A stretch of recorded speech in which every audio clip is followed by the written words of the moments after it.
Hey guys, what's up? Welcome back to the channel. It's Cynicalex, and today I'm finally bringing you the Marvel Future Fight 4.6 tier list update for the month of December. Now, I know you guys have been waiting for this for a while since the last update. I wanted to drop it on the same day that I'm going on vacation. So I also want to let you guys know before we get into the video that I'm going to be on vacation for the next 2 weeks. So in a couple of days, the backgrounds are going to change. The audio quality and the video quality might change slightly. I hope that you guys can tolerate that and understand that I'll still be making content, but I'll just be making it in a tropical location for a little bit while I kind of put my feet up for the end of the year, and then I'll be back shortly. There also won't be live streams on Twitch for the next 2 weeks because of that, but I'll be coming back strong at the end of December to celebrate the New Year's with you guys. So let's get into the tier lists. Quite a lot of things changed. Of course, all the new characters have been added. Of course, all the new uniforms have been added, but I've made some additional changes that are pretty substantial, so I wanted to take you through all of those. So the first thing I want to start off with is I want to let you know why I've bolded some of these boxes. Some of these boxes are bolded, well, most of them are bolded because they're either new characters in the sense of White Fox, in the sense of Crescent, or in the sense of Morgan Le Fay, or they are new uniforms. Hyperion, Miles Morales, Luna Snow, and Sharon Rogers. Additionally, a lot of people were confused because they just didn't listen that there were some characters at the bottom of these three tiers because there's just too many characters in Marvel Future Fight to list them all on one shot. And they were saying, "Where's Hela? You forgot Ultron. There's all these characters missing," because they just don't know how to use their scroll wheels and they don't know how to use their ears. So I decided to try something new. I added certain characters onto the same exact spot. I tried to choose spots where the characters didn't have any sort of additional tags or additional icons so that it wouldn't be too confusing. I'm not saying that these are the same character. I'm not saying that these characters are equatable or even obtained in the same way. If they are, it's just a coincidence. I'm not saying that these characters are identical in any way. Some of them have uniforms, some of them don't. I'm just putting them there to make the list shorter, smaller, tighter, so that everything fits on one screen for these videos. If you hate this, I can absolutely change it back immediately to the original list, and then for the suckers who don't know how to scroll, they're just gonna have to suck. So let me know what you guys think, but that's more of a visual thing that doesn't have anything to do with the actual tier list. It doesn't have anything to do with the actual power level of those characters. So let's get it started with the power level of the characters, and we're gonna start with the Mythic Tier, because the Mythic Tier has gone through a couple of changes that I wanted to highlight for you guys. So yes, Sharon Rogers comes roaring in to the tippy top almost of the Blast Tier for the Mythic level characters. And just to remind you, she was towards the bottom, if not at the bottom, of the Legendary Tier prior to the update. So her uniform and her tier 3 have made a humongous difference. However, I still put her just shy of first place, not because of her DPS. Cable and Sharon Rogers are both probably the top DPS characters in the game, and they both crush over 4 million in the free-for-all day for ABX, which is a good kind of measure of their top power when they're facing an opponent that doesn't have any kind of defenses, doesn't have any kind of iframes, and so on and so forth. However, even with the previous tier list, I established that Cable was under Scarlet Witch because of her immense utility. That 10 seconds of mind control, the fact that it allows her to be a striker, the fact that it allows her to even do PvP on some level with the Reflect and everything else, just makes her so dominant overall, and overall makes her just such a strong package character. And that hasn't changed. That absolutely has not changed. And I know a lot of you guys are going to say, "Oh, Sharon Rogers is better than Scarlet Witch." It's the same thing. And if Sharon Rogers is that much better than Scarlet Witch, then she'd be scoring a lot better than Cable. And I think, again, the score, while it's impressive, once you cap 2 million, there's really not a lot of reason to go higher than that. So it's just for testing, it's just for seeing the upper limit, but we really don't have a concrete use for it yet outside of World Boss Ultimate. That being said, Sharon Rogers looks like the #1 character, or possibly #2 character, for pushing both Cull Obsidian World Boss Ultimate stages 40 and up, and Thanos stages 30 and up, which is very impressive because those are among the hardest stages. Moving along, I did a bit of shuffling as far as Psylocke and Emma Frost. I do think that my initial analysis of Emma Frost for this tier list was a little bit Short-sighted. I think I could have given Emma Frost a bit more value, and I'm starting to see more Emma Frost, not a lot, but a little bit more Emma Frost in PvP, even when Jean Grey isn't banned.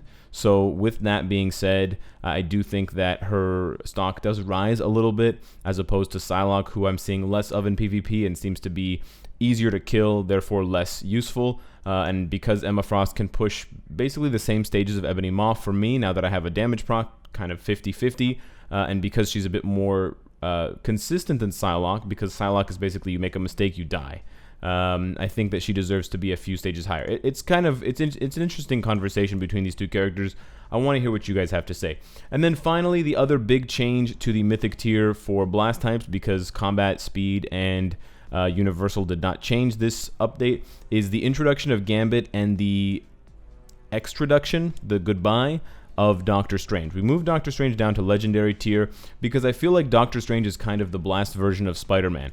He can be extremely powerful, especially for PvP, but if you have a debuff leadership or if you have Wasp tier 2, he loses his primary strength. And I know Doctor Strange has an iframe ignore on his first skill, but he still just seems very, very easy to kill. Not easy enough that he becomes a die easily, because he still has 7 seconds of immunity and he's got a self heal and yada yada yada, reflect. So he could be, I think, at the bottom of the Mythic tier. But I think, you know, his PvE, his World Boss Ultimate, etc. value is not going anywhere. It's not rising. And his PvP value, if anything, is either staying the same or possibly going a bit lower, which would indicate his shift from the Mythic tier to the Legendary tier.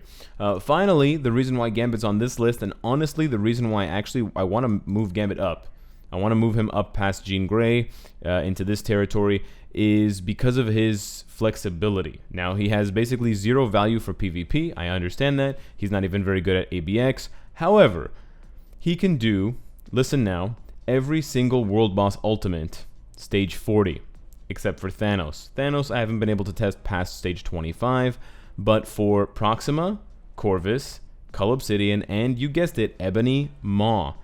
It's been, Ebony Maw I'm going to have to test myself, but it's been reported by people that I trust, and I've personally completed stage 40 of all those characters. I actually did stage 50 Corvus, so 40 for Cull Obsidian, or 41 for Cull Obsidian, 50 for Corvus, and 40 for Proxima with Gambit. That's insane that he can do every single World Boss Ultimate. So that alone is worth the Mythic tier, and we're gonna have to closely monitor that, because the value of a character who can do every single World Boss Ultimate is extremely powerful. Moving along, Luna Snow does not move anywhere on the tier list because her uniform kind of sucks, which is unfortunate. Her uniform does give her a higher ABX score, but that's not really a reason to move someone up on the tier, and I don't think she should take over Spider-Man for that, because he's still much better than her in PvP. She's probably actually worse now in PvP than she was before, and so because of that, I really don't feel the need or the sense in moving her up. She's definitely not in the Mythic tier with these characters. She has basically no PvP relevance, and the frustration involved in using her for ABX in order to get that higher score almost made me want to move her down, which is impossible, I know. Miles Morales is kind of the big one here for the tier list, moving all the way up from, I believe, the advanced tier or the normal tier. He skyrocketed 3 or 4 tiers. Gotta give it up, a little slow clap for Miles Morales, really jumping light years ahead, and I think it's a really reasonable place to put him. Remember, X-23 has a uniform now with a huge 25% physical damage buff on top of her 25%, so that's 50%, so she dishes out a ton of damage, but so does Miles Morales with his tier 2 passive, so I think this is a great place to put him. He's more offensive than Black Widow, but a little bit less defensively minded, so I think it balances out pretty well overall. We've already talked about Doctor Strange. We've touched on that. The rest of this tier list for these two tiers doesn't really move anywhere. For the heroic tier, I decided to slot White Fox in here. I don't know yet how powerful she is as her own character because I don't have her at tier 2, and I haven't seen a lot of people bragging about her abilities, so I didn't want to put her too high on the list, so I kind of put her between two characters who have their uses, but her utility as a support character is definitely nearing or possibly rivaling the usefulness of Shuri, and possibly even higher, which may warrant her on the legendary tier if we can start to see some very insane gameplay from characters who are being buffed by her. However, her buff is more limited in its capacity. It's not all heroes or all characters, so because of that, she kind of does take a hit. We have to put her below Shuri for that case, and then we also have to see if her damage output and her usefulness as a character in her own right is as good as Shuri's.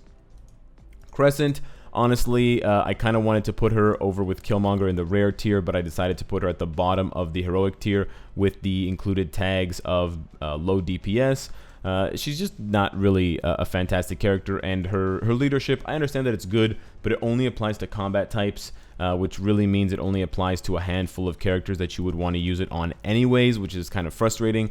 And keep in mind, you always have She-Hulk for the vast majority of stages where you're going to use combat leaderships anyways, especially for ABX. And so because of that, I don't see her value being really reasonable beyond very low heroic tier.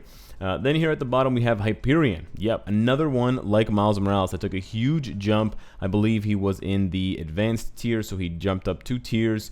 He also got the strong lead tag because he now has a 45% all attack bonus, which is huge. One of the best leaderships in the game, applies to all allies. He also has a team up with Thor, which makes him perfect for ABX. He gives Thor 50% buff now. It's a little bit worse in certain cases because Medusa's lead with Thor, although it offers 42% instead of 45%, and it doesn't offer the 5% additional bonus, so it's an 8% difference.